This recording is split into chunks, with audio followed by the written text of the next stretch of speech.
You didn't record it. I didn't record our hilarious cold open. Oh, no. Where Dave made a very good joke about Nazem Kadri and Tommy Wingles, and he said on his knees, and I thought he was making a blowjob joke, but it was about his very dangerous hit. And the blowjob thing was also funny, so it was a double whammy of funny. So to the four of us in this room, we had a great time, and to those listening, I guess you had to be there. You had to be there. We didn't all have a great time.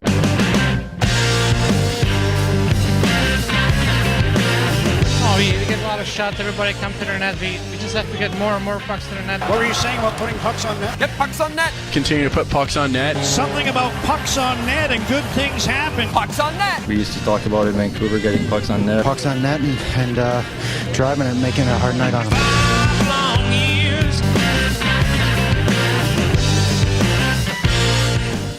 Live on tape from Gita's apartment, her palatial estate on the 23rd floor. She's back. This is Pucks on Net, a Vancouver hockey podcast. Doesn't talk about fantasy or fancy stats. I learned that the Ducks don't care about fancy stats one bit. No, yeah, well, we kind of knew that before going in. Was it Carlisle or Boudreaux that doesn't look at them? Either way, they're both not coaching right now. I want to thank. Actually, I don't have to do intros yet. Gita, you're back. You got a punishment beer in your hand. I am a little bit slurry now. No. Here, I'll help you out. That looks refreshing. It's delicious. I got a full bench here. My name is Ryan Chapp. I'll be your host for the evening. Ooh, that tastes like a Strange Fellows. What does our beer snub Paul think of it? It's a pale ale, so It tastes like the Talesman. I was suggesting we give her something easy to drink. This is a little. Is it? It's a little. It's got an aftertaste. I would have gone. I would have gone with something that had a berry of some kind in it. Yeah. After my hockey game with China Dave last night, him and I and his better half went to the Red Truck Brewing Company, and we had a blueberry wheat ale. Yeah. That was like purple and tasted like pop, and we had 4 of them, and yeah, that was a. You learned about what a wobbly pop is. Yeah. The Peach Stanley Park one would be a good one for Gita because it's like a light summery beverage. Or even a sour, if you like sour stuff. No, sour's tricky. Welcome to. I love sours. Well, anytime you had that grapefruit this is me beer. and Paul's spin-off podcast. Welcome to Craft Beer Enthusiast Weekly. Beers on net. The grapefruit Whistler one's good, yes. Gita. Yeah, it wouldn't stay in my fridge very long. It was like people would just cycle through them. That's a very drinkable beer Yeah. on a hot day like today, and it was hot. I've been walking around in jeans or a t-shirt and thin shorts for most of the day. It's that awkward time of year where, today I left the house in a t-shirt and jeans, but I passed people in parkas. Yeah, because they're in the shade, and if you go in the sun, then it's blistering hot in the shade. You freeze. Most of the parka people, to be fair, were immigrants. This is why you layer up. I went dress, cardigan, and jean jacket. Because you can peel layers off. Exactly. It's a solid veteran move. And it's Vancouver. You don't know. Hour to hour, it could change. Yep. It was windy yesterday, and wearing a t-shirt felt amazing for half of the day and half the day. This is true. Not so great. So since the last time we recorded, Ryan did a solid 54 minutes on the Sun Run. Thank you very much. Yeah. And Gita may or may not be a carrier of the Zika virus because she just came back from Central America. That's right. I actually looked into giving blood today, and I don't think I can. Big red flag. Wagged their fingers at her. Yeah, both the countries I've been to in the last 12 months are on the no-fly list. Ryan's also sending me on assignment to Jets Nation next week. We'll get to that, yeah. Are you going to Winterpeg? I'm going to Winnipeg next week, David. Why? You take some bug repellent. We'll talk about it later. You interviewing for a job out there? No, I've already got some work out there. He's short term. The assignment is to get us all a bunch of Toby Enstrom jerseys from the airport. Size small child. All those XXXL and size small, but they're quarter price. To be fair, when I watch TV, most of the Winnipeg Jets fans are in the XXXL bracket. They're a husky bunch because it's cold. Your job is to get a towel. Yeah. Yeah. Well, I'll try to get whatever I can for you guys. Have you noticed that the playoff towel has become really low rent? It's ubiquitous. Well, the ones I had from the 94 run and the 92 and 93 playoff second round runs. They're still around. These ones that they give out now. They're cheap and flimsy. Yeah.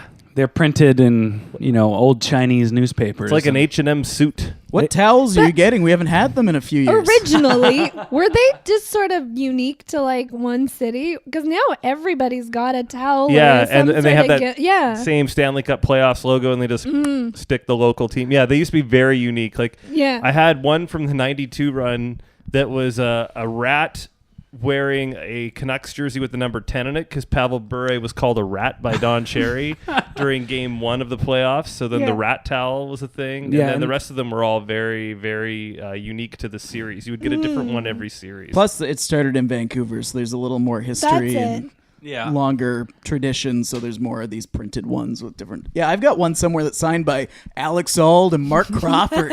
It's a tradition to pick up a towel and That get.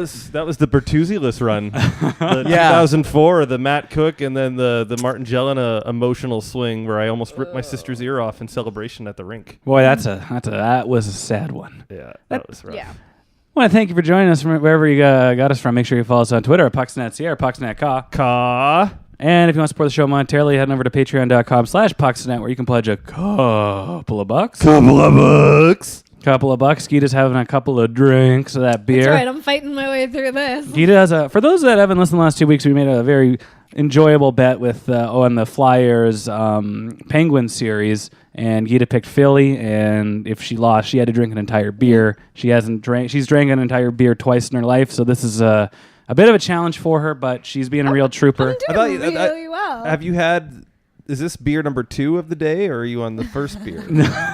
I'm only doing the one beer during You the said you were podcast. already feeling slurry, but like that's a pretty full glass of beer right there. It's a lot of beer.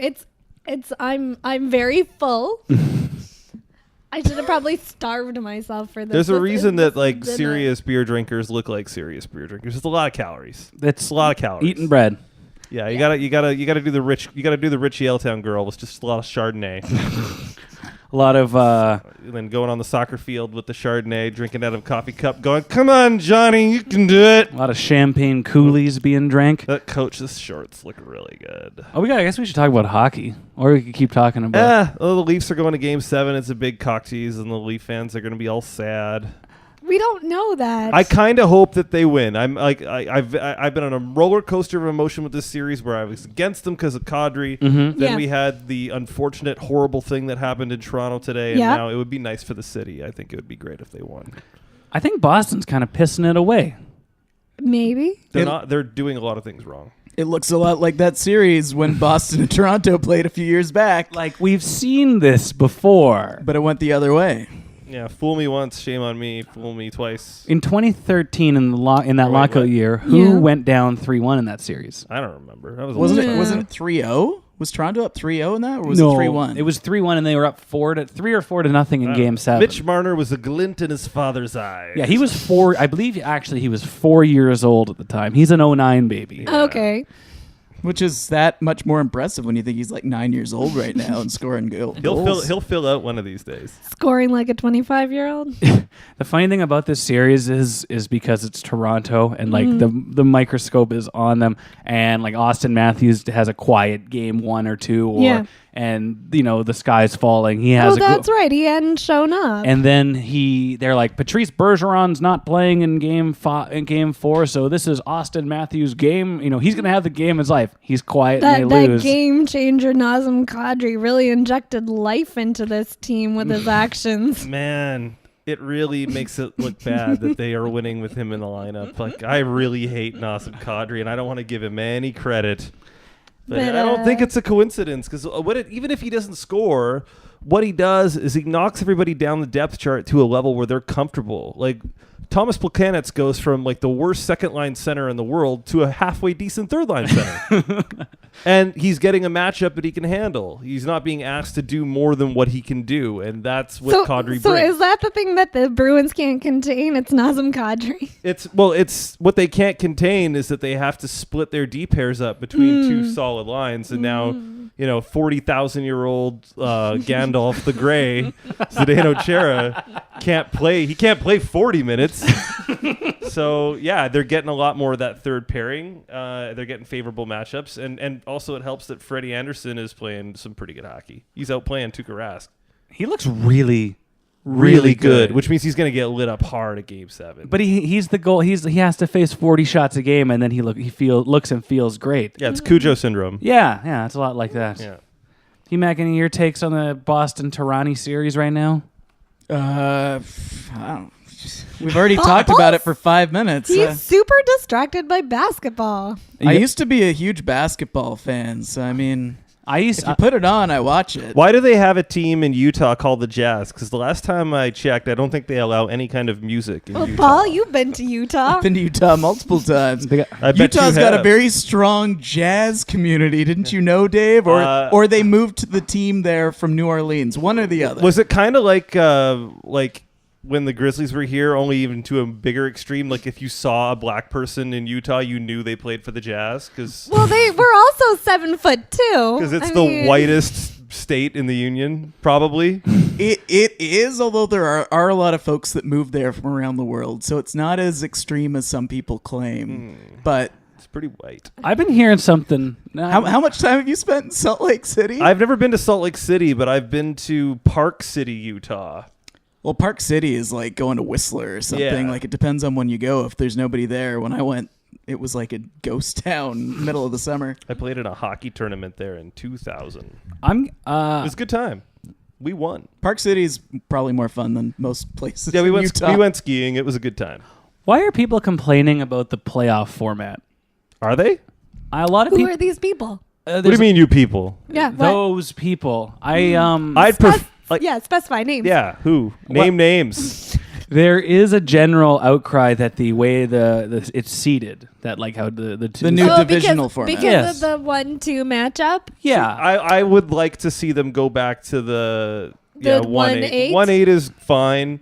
I do like that it makes the division mean something, but it's not fair. Like Boston and Toronto having to play each other in the first round. Like I don't think it's good for the playoffs. I think that you want to have a crescendo. Yeah, you want to see these two teams play in the East Final. I feel like we're being set up like it hasn't been like aside from like the Columbus Washington series. It hasn't been like the most compelling first round. That's the one we've been talking about, how it incites no emotion in anyone in that series. Well, It's been a really entertaining series. But if we you don't. watched that's it. the thing. But we But don't care. we don't care. But it's been good hockey. But we Whose don't fault care. is that? Us, the viewers? general consumer. Why does a team exist in Columbus? See, that's the Why problem. does It doesn't Columbus- matter whoever they play. You're going to be saying this. Why does about that. Columbus exist at all? I mean, if Ohio's no, hockey but here's country. the thing: if Columbus, I was told today to talk over people more, so I'm going to say Ohio is like the heart of hockey country Wait. in America. It's like Ohio, Minnesota; those are like places that actually watch hockey. if traditionally. Columbus was playing Toronto, I would care because I care about Toronto. Do you not care because both of these teams hate Pittsburgh and one of them is going to lose to Pittsburgh in the next round? Yes, Yeah, maybe. that's very accurate. I just don't care. I've never cared about the Blue Jackets. You can only care about so many teams, Ryan. They're pretty. I mean, I watched a lot of Blue Jackets games, more than anyone should. I ain't ordering a Boone Jenner T-shirt off the internet or an Oliver Bjorkstrand T-shirt. Seth Jones and He's a great player. Werenski back there. That's one of the best defensive pairings in the NHL right now, and they're Oh, yeah, going to we're- be there doing that for 10 years. Shut down defense pairs really blow my skirt up. I got to tell you. Oh, come on, Seth Shut Jones. down. Those are two of the Offensive. best offensive defensemen in the league. I don't care. I don't care about Columbus at all. I don't know why. I don't have a good answer for you. I just find their rink kind of like ugly to look at on TV. But here's the thing: They I all can't look even the same. I can't even care about Washington. Because you know what's going to happen. Yeah. Yeah. Although it's been kind of compelling, the whole like let's put Grubauer in, and then that lit a fire under Braden Holtby. Yeah. That's been interesting. I think who's their coach this week? They got a new one all the time. I think is it still Barry Trotz? Yeah, I think Trotsky. Yeah, why would it? They Yeah. won the series. He wouldn't be. No, out. but like he dodged a bullet here. Like if he puts Grubauer in and they get close on a comeback, let's say they lose those first two games and end up losing in like 6 or 7. Yeah. Like you're talking, that's your job on the line because you had a Vezina caliber goalie on the fucking bench for the first 2 games and you drop him by a goal, and that could theoretically have made the difference. Mm-hmm.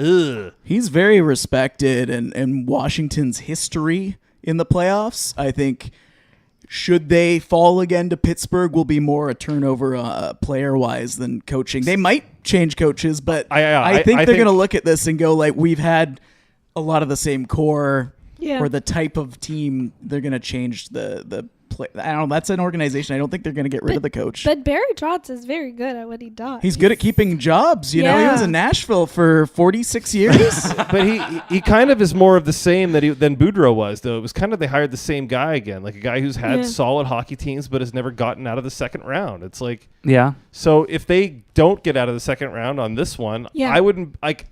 Either way, I won't be surprised. I think he should get one more crack at it, like third time's a charm kind of deal. Can they trade one of those guys yet? I think that the time for that has passed. Like, I think you can't really move Ovechkin anymore because you will never get a return that you're satisfied with. Because other teams will go, he's 32 years old, he's played his best hockey. Why do we want a depreciating asset? Just because we can afford it? Is he depreciating? He's kind of just like he won the Rocket Shirt trophy. Yeah, but he's never going to hit 60 goals again. He's never going to hit 110, 115 points again. He's still really good, though. Yeah, he's still really good, but what the demand will be, like if it was a reasonable offer, but it wouldn't be. Like Washington would want like multiple first-round picks, the best prospect in your cupboard. Like they'd want a lot. That's a Matt Duchene value. They would want everything. that. They would want that Duchesne money.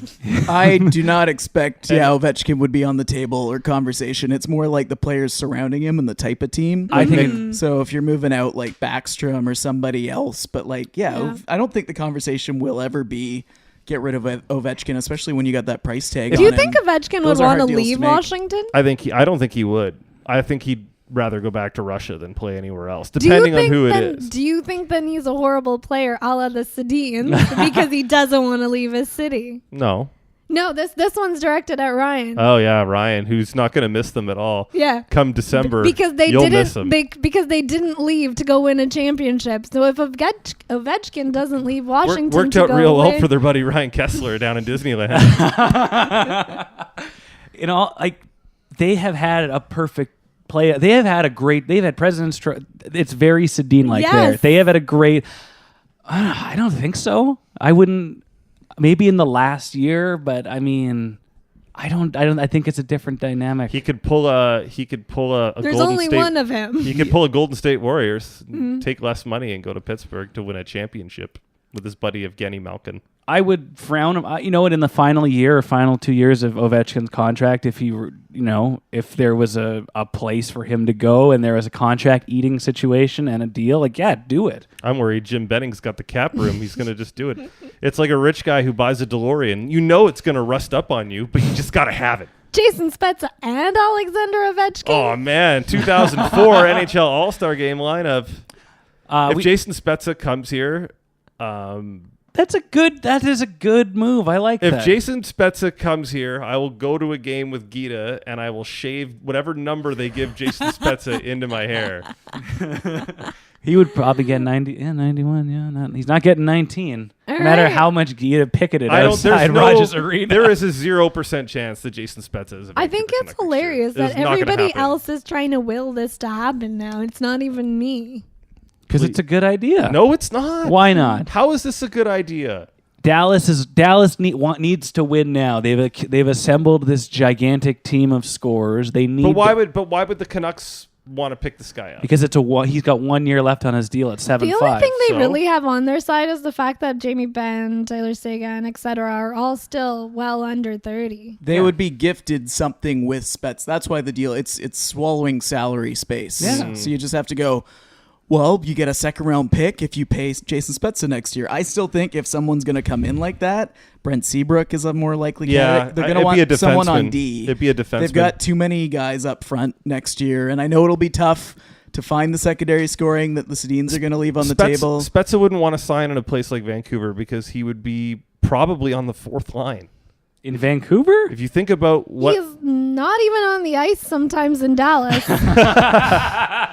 Well, he'd probably still fit in ahead of Sutter, and Sutter might get a shot at the second line next year. Sutter is a cornerstone player. I know he he was is. the captain. Captain foundational. He's all of the above. It's going to be Horvat, the skinny kid who painted himself gold this week. Elias Pettersson. And Sutter. That was so weird. I'm really excited about that, by the way. Like the fact that the kid won playoff MVP and he weighs like 108 pounds. Yeah. Did you see the numbers, though? Like combined regular season and playoffs? Pretty eye-popping. He destroyed anyone else in Swedish League history under 20 years old, and like the Sedins had like 3 of those spots because they played a couple years or a few years In as under Modo. 20s in the league. Yeah, but like he's ahead of them, Naslund, like all those guys, and he was like 15 or 16 points ahead of whoever was in second. But what do they do with him? I mean, like he's not. They dip him in gold. His bot, yeah, that'll weigh you down.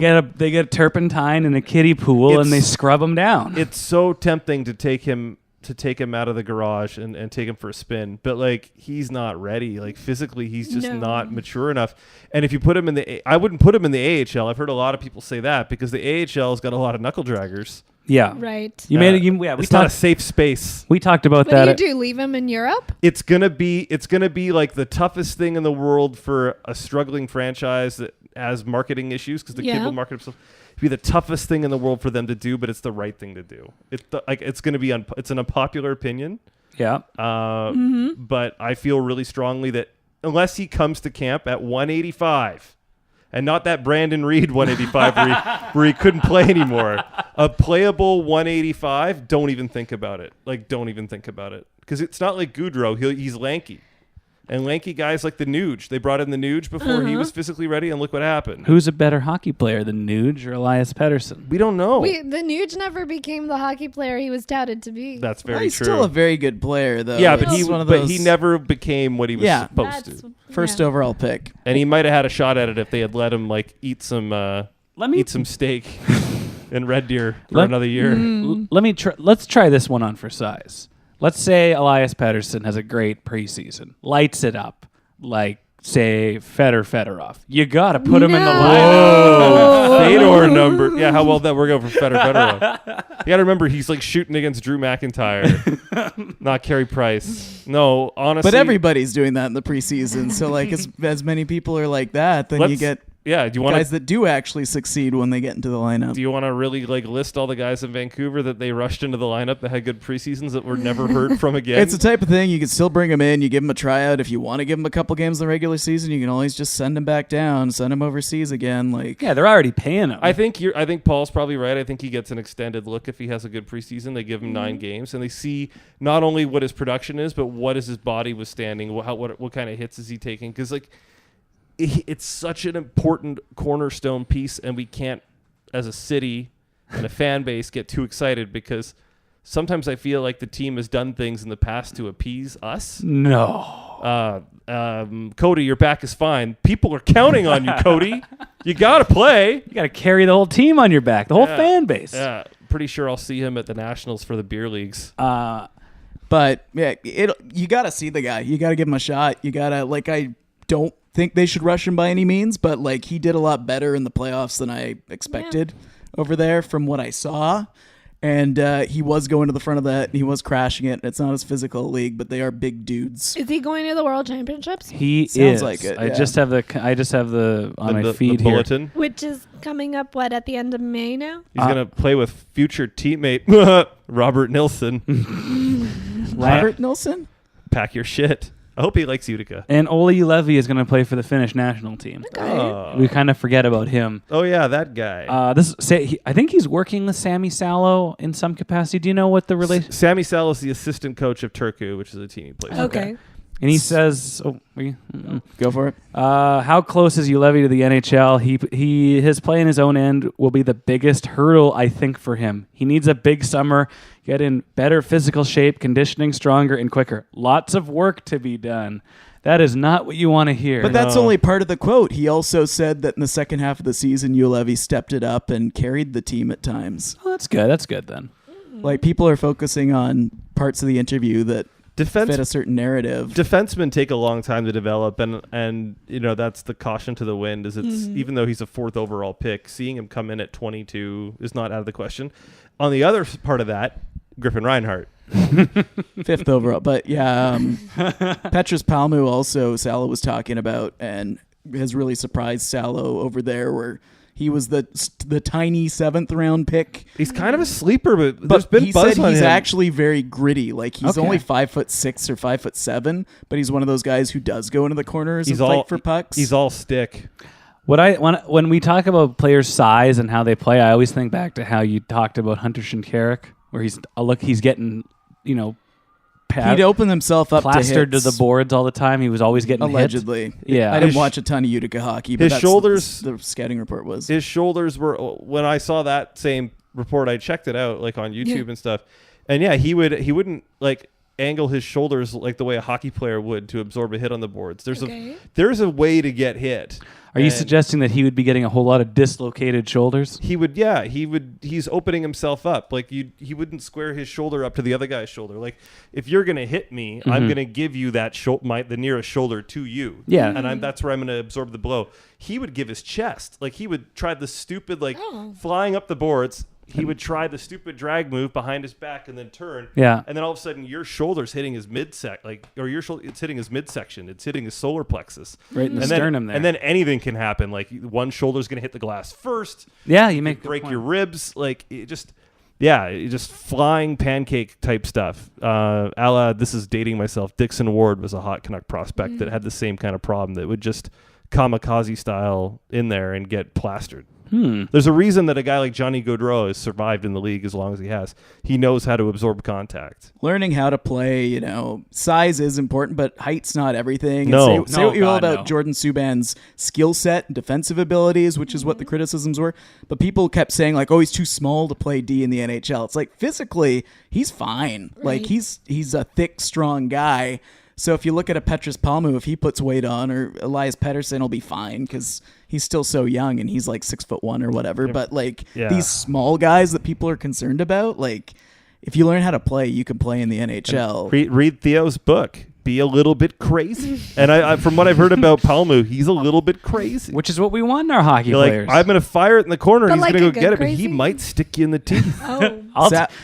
Sammy Salo said he thought Petrus Palmu was like, he fully expects him to play for the Canucks or in the NHL at some point in his career. Well, which was a surprise. That's pretty cool. We could use a pest here, like now that Burrows is gone. And maybe this guy could come in and eventually, not next year, maybe the year after, and fill a role like that. I don't think he's a pest from what but I just mean like he's like he's a very offensively gifted, minded player, but he's not afraid to go fight for pucks in corners. Basically, like I don't think we're thinking like Matt Cook. No, but I'm thinking like maybe like Brad Marchand type guy, Theo Fleury type guy. No, I haven't heard that about Palmu. Well, somebody should have a word with Petrus Palmu. We need you to be a little crazier out there, Brendan pal. Leipzig is the type of guy I would love someone to have a conversation with, because if you can turn him into more of a Marchand type guy, I could see that. We need to talk one of these guys into turning heel, brother. The other Canucks news that we were going to talk about started talking about before the show, but we saved it, is that there's a very peculiar nomination for the King Clancy Award, and PMAC was bringing this up. They nominated both Sedin brothers, and every team's supposed to nominate one guy. So they're gonna win for sure. Okay. But here's the thing: 2 or 3 years ago, Henrik Sedin won the award. So why is this even a thing? Why is Daniel not nominated, and then he gets to win? No one's ever won it more than once. Mm-hmm. Like, let them each have one. What is it again? I was going to ask Paul. Is this the one for the volunteer work? And it's like community leadership on and off the ice or whatever. This just adds on to the perceived, by the other 30 fan bases of the NHL as the more peculiar weirdness about. They do a lot of good in the community. Nobody's arguing. And they do it all together, so it's kind of hard to give one guy the trophy. I don't know how they how they discern to give it to Henrik when Daniel was probably 2 feet to the left of him the entire time. So that's why, to me, this is actually like a slap in the face. Like, this is an easy. Just give it to Daniel. And Henrik's got his. I know that. I know when they all look back on their careers, like the gold medals, the Hart Trophy, the scoring championships, all that kind of stuff. Those Clancy trophies are getting backlit. They're on a pedestal. There's just soft choir music playing around them. They've had to share everything. They had to share the first and second, like the combined first star in the final game. Not the King Clancy though. Henrik's got his own. So Henrik's gonna have 2. Yeah. Daniel will have 1. Henrik will be a first ballot Hall of Famer. And if they had kids with the same woman, technically all of those kids would be genetically siblings. Because they're genetically identical. No, if they had both married twins. Yeah, that's also true. Yeah, if they married identical twins, then their kids would technically be sibling cousins. Yeah. I somehow think that the Sedins like European royalty. It's all fucked up. This devolved so quickly. Other awards that Congratulations to the royal family in England on another child. Bravo. Another boy in the line. Who cares? Talking about A European lot of royalty. people. Fucking aristocrats. Do you Just guys trying to be topical. I don't get to say a lot on these shows, and there's 4 of us. So You've stick been something in there. You've been talking the whole show. I've been letting you. Thank you. Once the Queen dies, do we like? I love the Queen. I love her. I don't know why, but I just do. I think most Canadians love the She Queen. doesn't give a shit. She kind of doesn't. She kind of tells it like it is. Well, And when you're 92, you don't give a shit. What are they going to do? Fire me? Yeah. What are they going to do? Invade London? Who gives a shit? the older she's gotten, the more we've gotten to know about her life and about how politically active she actually is, which is a lot more. People kind of figure her for a figurehead. Right. But she actually has a lot of influence on policy and all that, because think about how many prime ministers she's been through and how long she's been around. She's seen and done it all. So that being said, when she dies, are we going to care about her weirdo husband and his weirdo wife that's not the Queen and that's all weird? So are you talking about Charles? Yeah. No, Son? see, Her see son? here's the thing. Yeah, her son, Charles. Charles Yeah, actually you does said a lot husband. of good work as well. Oh, no, did I say husband? Yeah. It's European royalty. It's all weird. I'm like, wow, her husband's getting married that quickly? Well, neither of them would be. Could the you king imagine or if he queen. did? If he just moved on and married like He's also 90-something. he married the broke Spice Girl. No, and I go back to this. It's my worry, my concern is when William ascends to the throne, because all the things you hear about William and Kate is that they're lazy as fuck. Yeah, because you got to do a lot of stuff when you're the Queen of England. You It- got to wave and pee in a bag because you can't go to the Gotta bathroom. Go be ambassadors for things. Speaking of ambassadors of things, Okay. Back to hockey. the Calder Cup nominees are on. Calder Trophy. Calder Yeah, Cup. so Boeser got his nomination. Boeser, Clayton, Keller, Very, Yeah. very anticlimactic. and Matt Barzell. the presumptive winner. But someone did not get a nomination, and it was upsetting the speakers on the TV. Who? That is how much I was paying attention. Who? Is there another rookie that's really good that scored a lot of goals and didn't get nominated? And they're like, how did this guy not get nominated? Please fill me in. I don't know. I'm sure they're if I looked at the list, I'd be like, oh, of course, it's what's his name? DeBrincat had like 25 goals this year in Chicago. There is somebody that was upsetting. Nico Herscher had a pretty good year. Maybe that was it. I didn't catch the beginning of it. I just know that they were really fired up about this. Nico Herscher had a pretty good season, and he played a really important role in the Devils. But DeBrincat had like 25 goals. Kerfoot in Colorado had a pretty good year. This is all off the top of my head. Yanni Gord. Yanni. In Tampa, the Tampa kid. Yeah, he had a good year too. I just love when they say Yanni Gord. It reminds me of when they would say Nathan Gerby. Like I don't care what, and they're similar in stature, but yeah, Yanni Gord had 64 points, 25 goals. Whoa. And Matt Barzell had 85 points. That's ridiculous. Okay. I believe he led the Islanders, or was very close. No one gives Gar Snow credit for anything because he's kind of looks like the guy who's always looking for his keys. That's because it's the Islanders, and we're just so used to their consistently fucking up. But they didn't rush Barzell. They let him marinate down in Seattle. Well, they kept him down another year, yeah. and he came ready. Do we give... I wouldn't mind if they gave the Calder Trophy to Brock Boeser. They won't. There's zero chance. no. It's definitely going to Matt Barzell. Because he also plays in the East too, right? But the argument could be made, when you look at guys like Gord and Barzell, the team around them is that much better, can feed them the puck that much better, whereas like a guy like Brock Boeser, Clayton Keller as well, basically carried the offense for their respective clubs as rookies. Yeah, they And might I have been, if there was such a thing as most valuable rookie, Yeah. right. What is the award defined? The best Best rookie? rookie. Best, yeah. Yeah. Barzell running away. Like, the guy put up over a point per game in this day and age. As a rookie. And I'm not trying to take away impressive. from him one bit. It's the way we talk about the heart. And Yeah, the heart is different. Like, Yeah. so let's say it's the same players, Hart Trophy, Brock probably Boeser. No, let's not talk about it with the same players. Let's talk about the heart as it is, because we talk about this. Like Connor McDavid. Yeah, when no, he did- I think we all agree, right? Yeah. Unless, does anybody else disagree? Like, those points were, like, it's nice that he won the Art Ross, but they were garbage time points. Yeah. Eh. I mean, they would have, somebody else, they still would have lost. It just would have been 7-2 instead of Right. 7-5. Yeah, to quote the thespian Vin Diesel, it doesn't matter if you lost by a second or a mile. They never had their car. They never had their car. Their playoff car. They never had a chance. They never had a chance.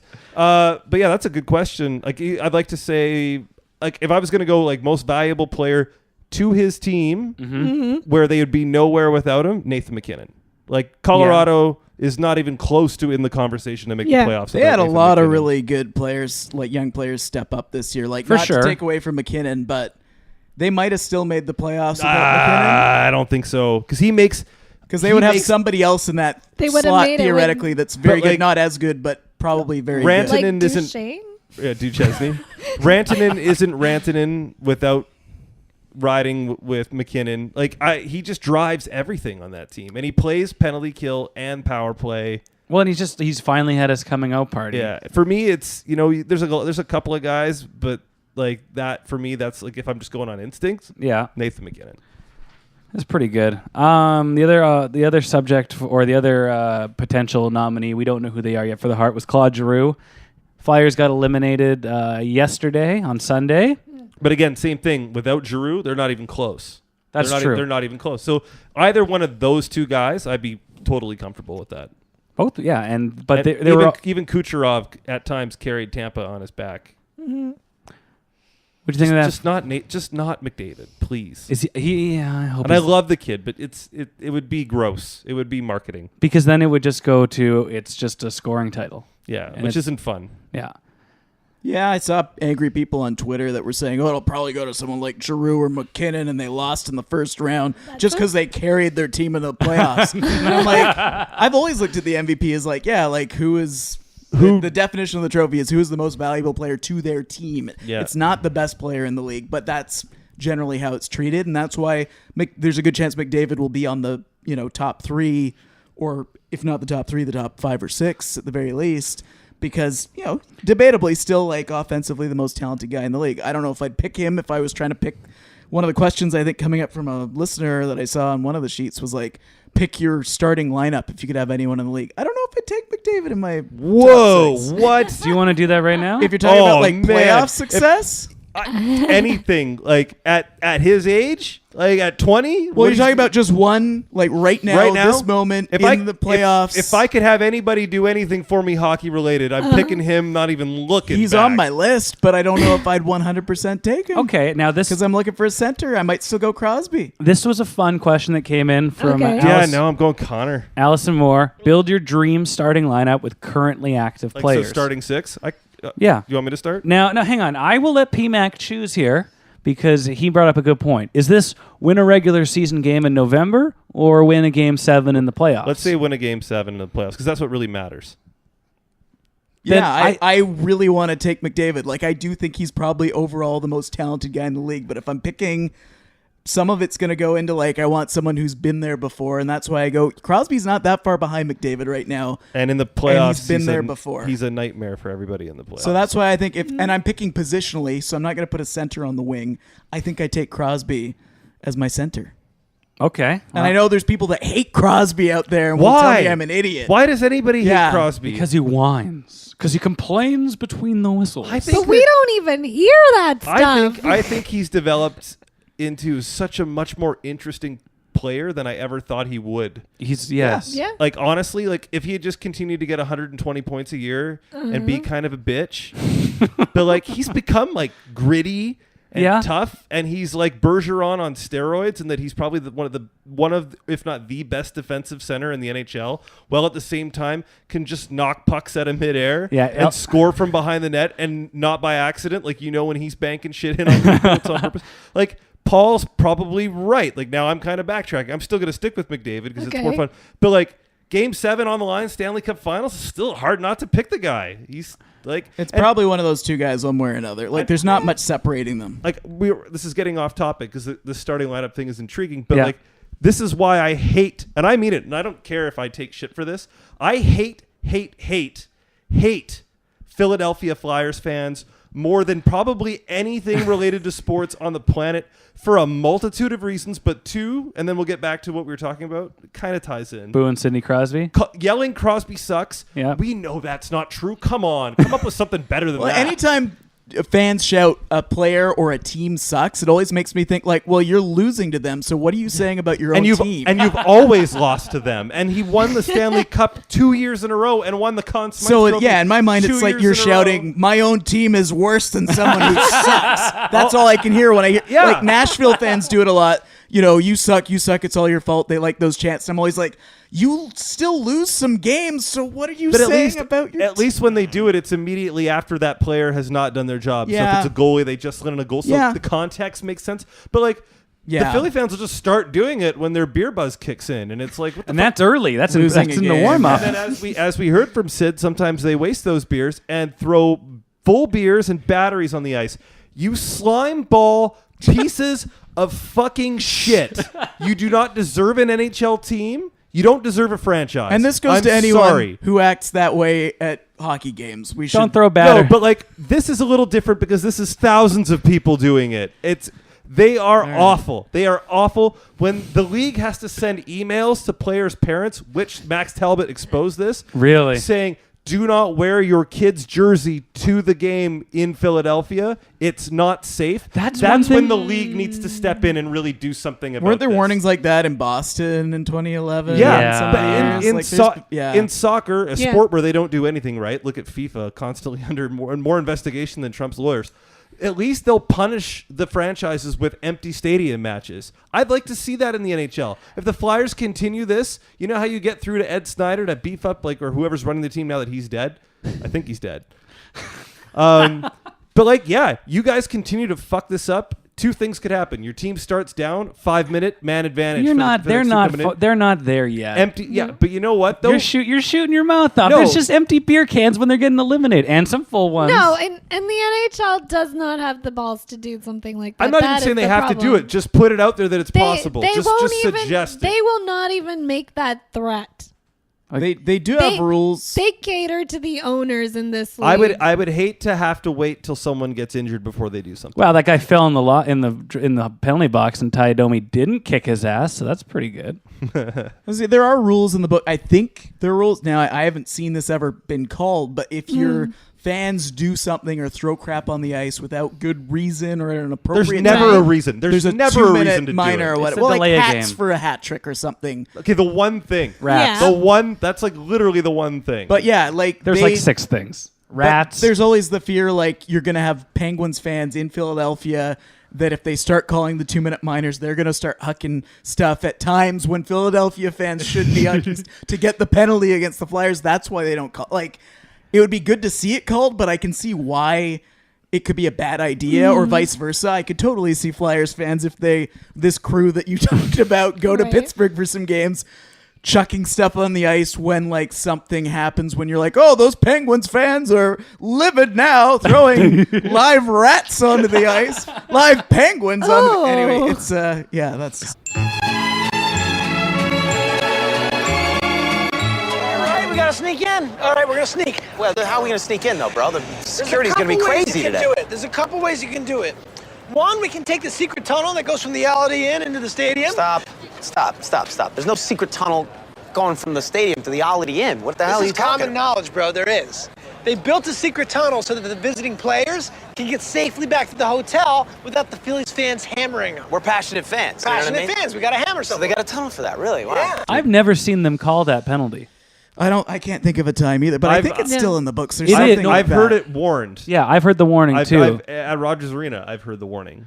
If you throw more bras on the ice, we will call a penalty against your Vancouver Canucks. This announcement's been sponsored by Victoria's Secret for all your bra shopping needs. All right. Anyway, Jeff Cowan's on the concourse tonight. What? Let's build our starting lineups for Game 7 of the Stanley Cup Finals. Go ahead, P-Back. I saw that one, so I did think off the top. I'm gonna go Sid at center. I think I'm gonna go Ovechkin on the wing because if you have him with Sid, he's still a Rocket Richard winner. There's still some X factor, and I think it has to do a bit with his team. As much as people criticize Ovi for not being able to get it done, part of that's the team around him. Same thing I say with the Sedins. It's like you put them on the Chicago Blackhawks instead of Kane and Taves with the depth they had, they probably still win the Stanley Cup, I think. Who's your other winger?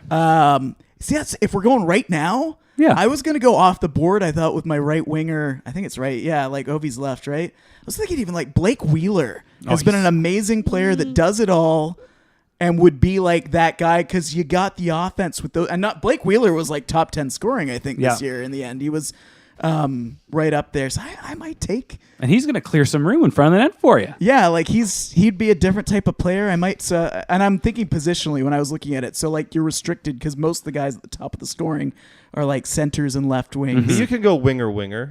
I guess They you mix can and switch it match up. them all the time. Yeah, I know. You could pick 3 centers because centers can play the wing. If you can't play both sides of the wing, and you can't play in the If we're going right now, Yeah. well, I'm doing like the old NHL All-Star lineups where they would specifically choose if you're listed as a right winger, you can make the team ahead of guys that you're not as good as. Anyway, So we're rejecting reality and we're going with the video game mentality. no, that's how the NHL did I feel the. like those people are using like Fortnite dances in public now. Who do you got All on right, defense? I'm quoting what the NHL does when they announce their All-Star You lineups at the end boys of the year. now. And Dave's making crap up. So Why don't you just put Petrus Palmu in your Who do you got on defense? Matt Duchene, Petrus Palmu. It's all the players that Ryan loves. Bobby Stevenson Ryan? Geez, whenever Dave's here, things get derailed so quickly. There's no focus. What are we even talking about? Who's on defense? Oh my Lineups. God, pick defenseman. I don't have a starting lineup, Bullshit. so it's That's fine. it's Dave okay. doesn't even want to be here. We'll be able to conserve some time there. Hedman and Burns on D. Sure.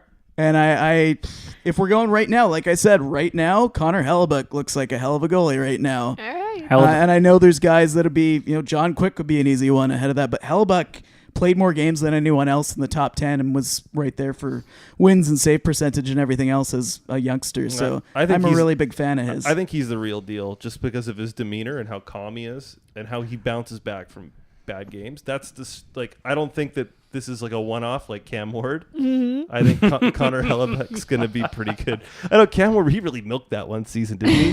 The whole franchise milk. He's going to get he milked that into a jersey retirement. Now they've got a guy that's thinking outside the box, and it's going to have like a choose your own adventure GM, and they're going to save money by paying people less in the I don't front think they office. have anyone in the front office right now. He might just do it all himself. Yeah. Wait, is this the franchise that was tweeting for applicants? Yeah, so Bill Peters Yeah. had an option to, in his last year of his contract, or in this year, to resign, and he did, and he left on a Friday. He was hired by Calgary this morning. Right. So they let go of. You brought up a good point last week where it's like you got a hothead in Gulletson. Let's get rid of him. That's not a good scene, and let's bring in an even hotter head in Bill Peters. Well, Bill Peters has more. I was thinking they need an experienced guy. It's not so much whether he's a hothead or not, but Peters has been doing really good stuff with like a really weird franchise. Like they've got a lot of good young players down there, but just odd. The franchise is run in an odd way. It's a and weird they don't have a place. lot of great players, but Peters has still been like.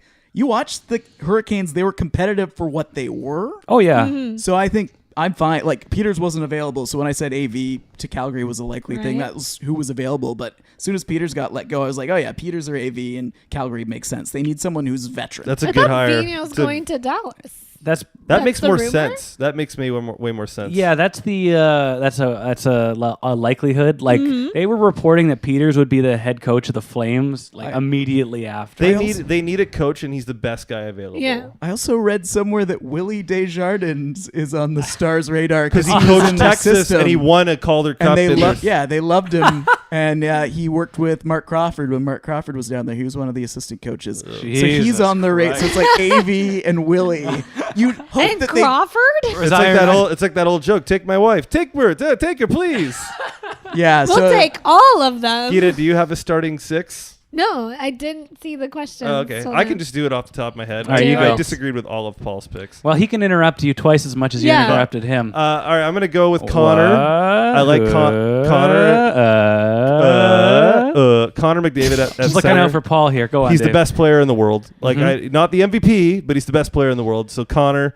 Then I'm going with the 3-time Stanley Cup champion and cab driver tipper, Patrick Kane. Yeah. Because he's the most creative player in the league, and Okay. he's salty.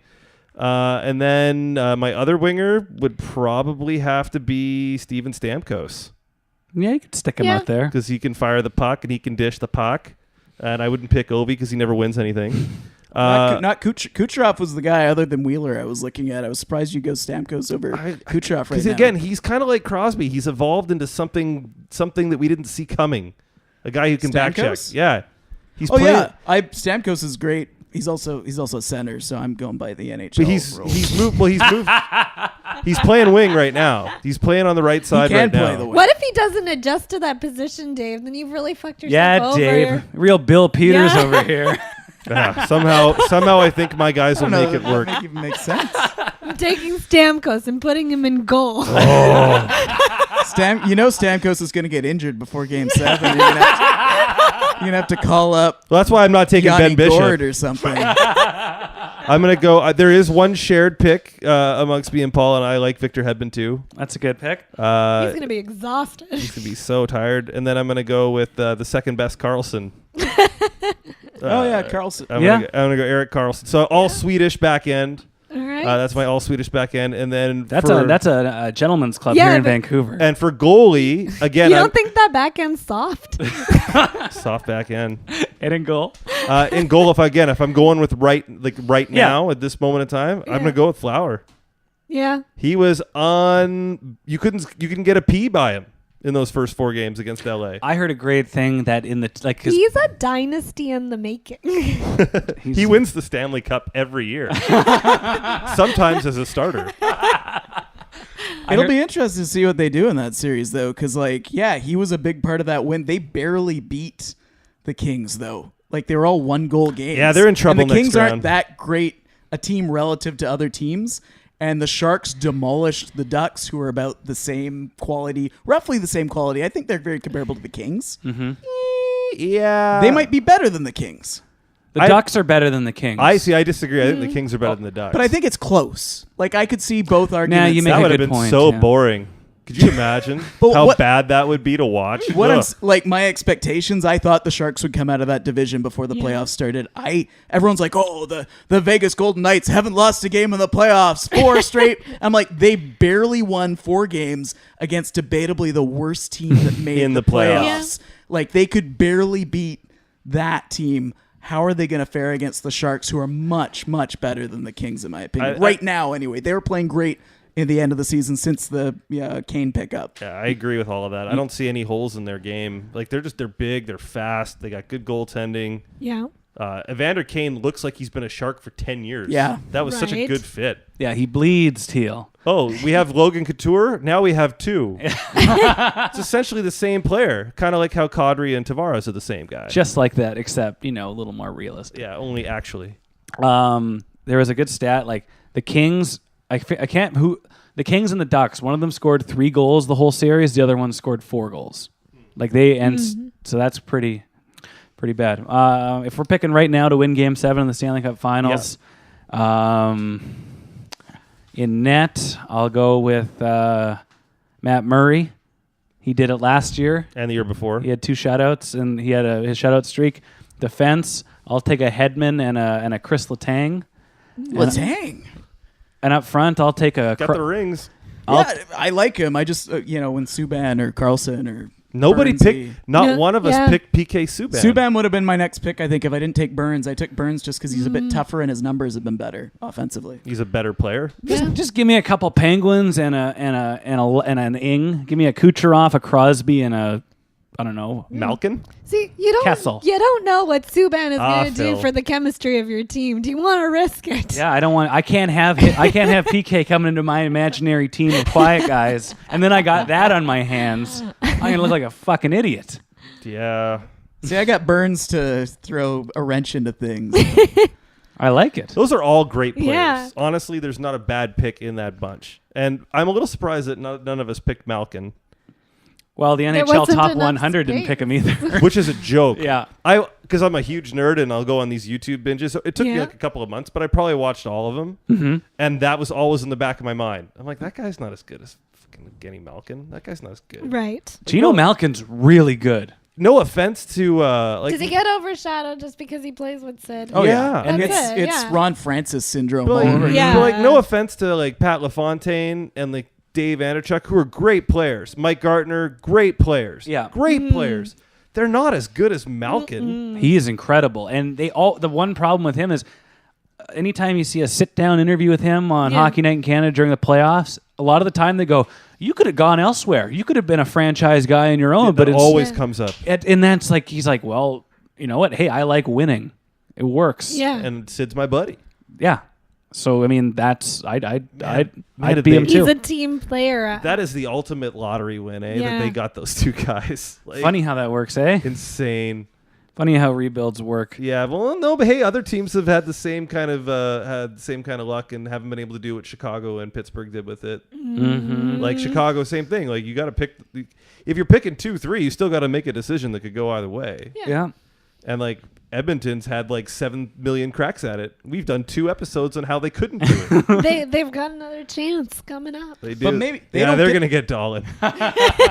They don't get to do any scouting in Edmonton because they just take whoever the consensus number 1 overall pick is. What's Craig Button saying on TSN? Okay, that guy. Yeah, there's no scouting if you got They the say- first overall pick typically. Daryl Katz saves so much money that way. He just goes, son, what did Craig Button say on SportsCenter? And his weird kid just tells But him do who you to think pick. that's the problem? They take the consensus number 1. They don't bother to scout, and they don't know what else they're doing to follow it up. I don't know. Jim Benning outsmarted everybody and took Ole Levy and Jake Virtanen with his picks. So. And Elias Pettersson, who's looking like he might be That one, that is like the mulligan on all of it because even though there's guys like Herscher and Patrick who have made the NHL in their first year and Heiskanen, who's a good player, that defenseman, I think Peterson kind of looks like he might be the best player in that draft. He's looking good. But even that, people can criticize Benning because apparently he let loose that he wanted Pettersson, and that's why he couldn't get an extra 3rd round pick out of Vegas or whatever by like moving down to 6th because he wanted to convince them like, oh no, we're gonna take Cody Glass. Yeah, Cody Glass. We're gonna take Cody, and they're like, no, everyone knows you're gonna take Pettersson. We can see you winking, Jimbo. Why'd you have lunch with his parents today? Why are you wearing a Vachko Lakers jersey?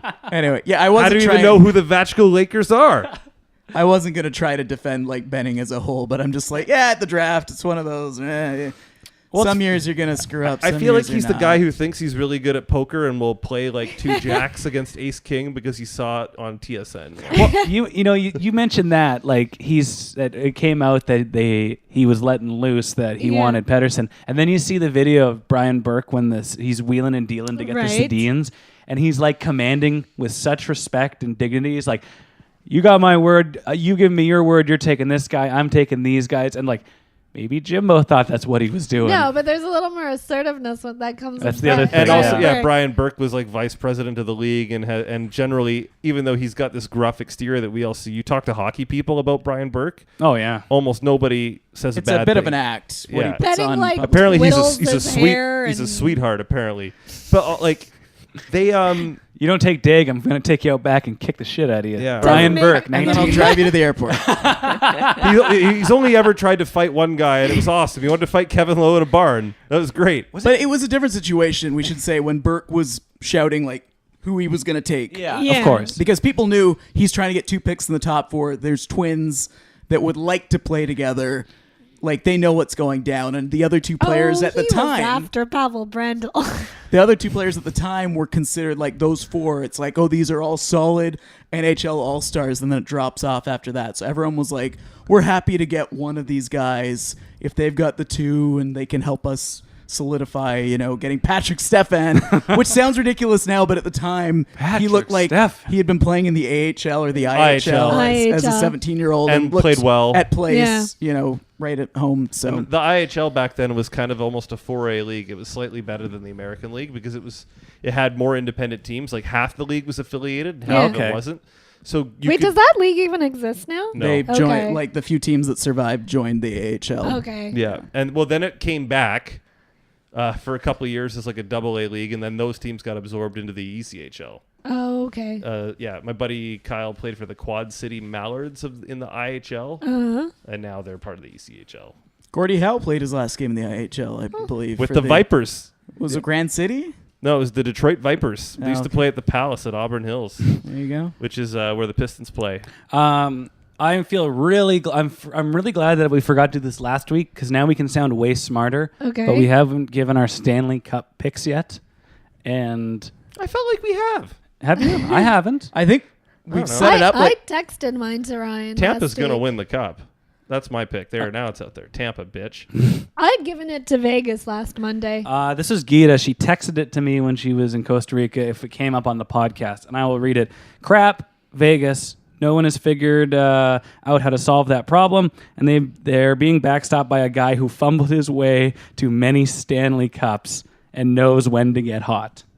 Well, that's pretty good. Yeah, can't argue that. Hey, I'm through with telling people that the Vegas run is over. Didn't you just agree with me when I said the Vegas run was over? Well, that's the thing. When we made our I just don't want to go and say for sure because I do agree with you probably, but like when who knows? we made our picks for the first round, we thought the Vegas run was over. We all picked LA. We were shooting our mouths off. We're like, Vegas, 3-game sweep ought to do it. They're gonna get beat up. They got experience. That Drew Doughty. Nate Schmidt, who the fuck is that? Jeff Carter, have you seen that guy play? Hell of a guy. Kopitar.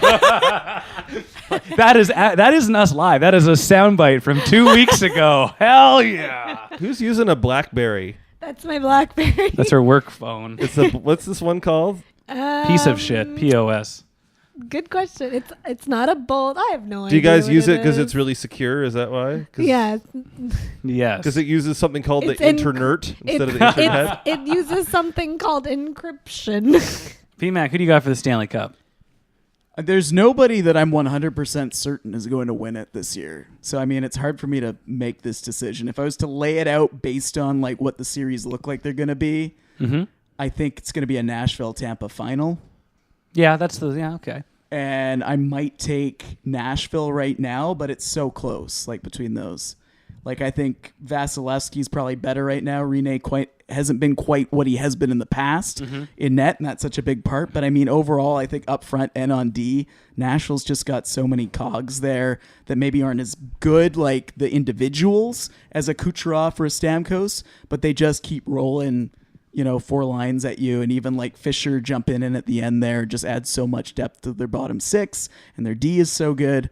I might take Nashville right now, but I'm loath to pick a team because I still think the Jets could come out. I think they're unpredictable. Want. Yeah, we all want the Jets. That's what we all want.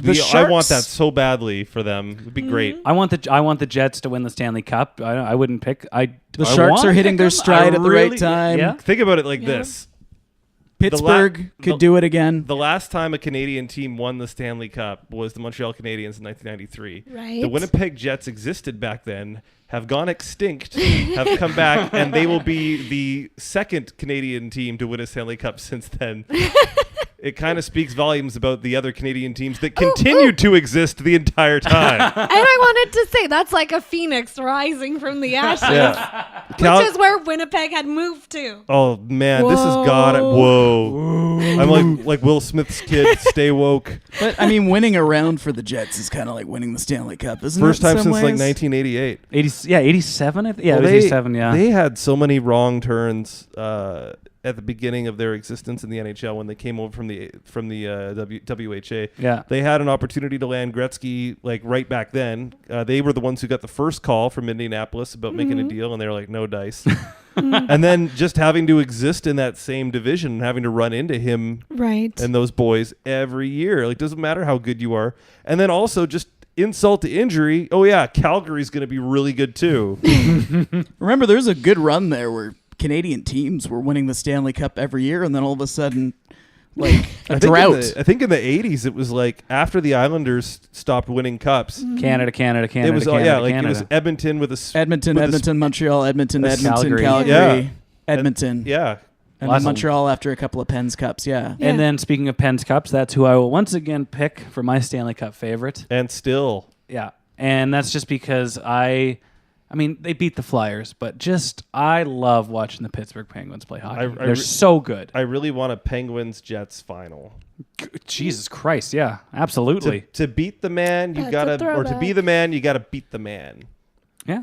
Nice to see. I think there's a lot of these teams that are left in the playoffs have a very good chance of making it to the final. Like, it's going to be fun to watch all 3 rounds that are remaining, though. Like, there's some very good teams right now. Is the first round wasn't fantastic? It was great that hockey was on all day from 4 till 10:30. But it hasn't been great. But maybe it's a bizarro year because usually the first round is always the best.